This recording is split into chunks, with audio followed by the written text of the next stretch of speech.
A valuation anomaly appeared in M and A models that didn't make sense at first. Ingredient companies, long treated as back-end suppliers, were being priced at revenue multiples higher than the global brands that depended on them. For an industry built on consumer power, that reversal wasn't just unusual, it was a warning. When consumers demanded cleaner labels, functional benefits, and fewer artificial additives, downstream brands didn't gain leverage, they lost it. Reformulation cycles tightened from years to quarters. Supply chains grew fragile. And the companies controlling the molecules, cultures, stabilizers, and fermentation inputs behind those formulas quietly became the new strategic choke points. Innovation stopped flowing downstream. It started flowing upstream. Consider this. Clean label and functional ingredients have delivered 8 to 12% CAGR for more than a decade.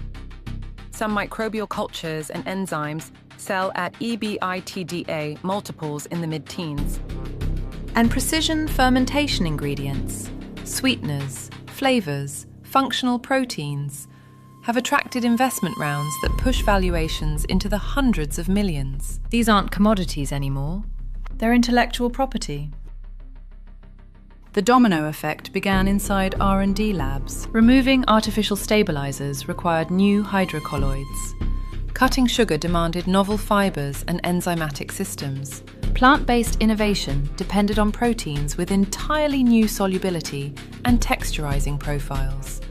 And companies like Givaudan, Kerry Group, DSM Firmenich, and IFF sat at the center of those solutions because they controlled the formulation platforms that made the next generation of products technically possible.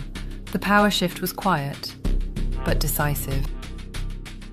A multinational planning a major product relaunch learned that a single natural stabilizer, used across beverages, dairy, and plant-based lines, had only a handful of qualified global suppliers. One crop disruption pushed lead times from weeks to months. R&D froze. Marketing delayed campaigns. Senior leadership realized their billion-dollar portfolio was bottlenecked by an ingredient no consumer had ever heard of. Dependency became the new strategic risk. Here's where the mechanism sharpens. Ingredient companies operate under a different economic logic. They scale with limited marketing spend. They embed themselves into formulas that rarely change. And once a component becomes essential, whether a dairy culture, an enzyme blend, or a plant protein isolate, replacing it requires new testing, new labeling, and new sensory validation. Switching isn't a procurement decision, it's a business disruption.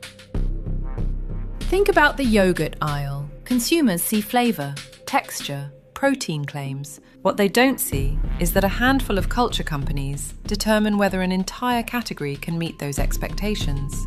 When a fermentation strain fails, an entire production run collapses. When a supplier launches a more stable culture, every major brand races to secure it first. The battle for shelf space begins in stainless steel tanks, long before a shopper lifts a cup. Midway through the last decade, the consolidation wave confirmed the shift. IFF's integration of DuPont Nutrition brought together specialty proteins, cultures, and food protection systems under one platform. DSM's merger with Firmenich combined biotechnology with advanced flavor creation. Kerry Group expanded into functional and nutrition systems that reach across beverages, snacks, and dairy alternatives. These weren't branding moves. They were power moves. Across the sector, ingredient firms increasingly play the role of category architects. Hydrocolloid suppliers stabilize entire beverage lines. Texture and flavor houses determine whether plant-based products succeed or fail. Fermentation players create sweeteners that help brands meet regulatory targets. Upstream capabilities dictate downstream possibilities, and this dynamic is only intensifying.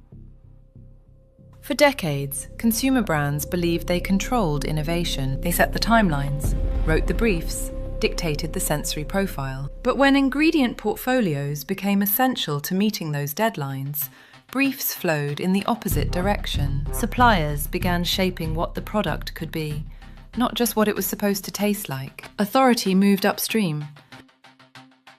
Still, there are limits. Scaling fermentation capacity takes longer than projections suggest. Premium valuations sometimes outrun operational realities, and manufacturers resist tying their entire product lines to single-source inputs. The struggle between dependency and innovation is now one of the most strategic boardroom debates in the sector. Yet even with these constraints, the trajectory is unmistakable. If ingredient companies now determine feasibility, speed, and competitive edge, what does that mean for the brands people recognize on the shelf? Will consumer loyalty matter as much as the invisible science powering the product? Or will advantage belong to whoever controls the inputs behind the label? One thing is clear.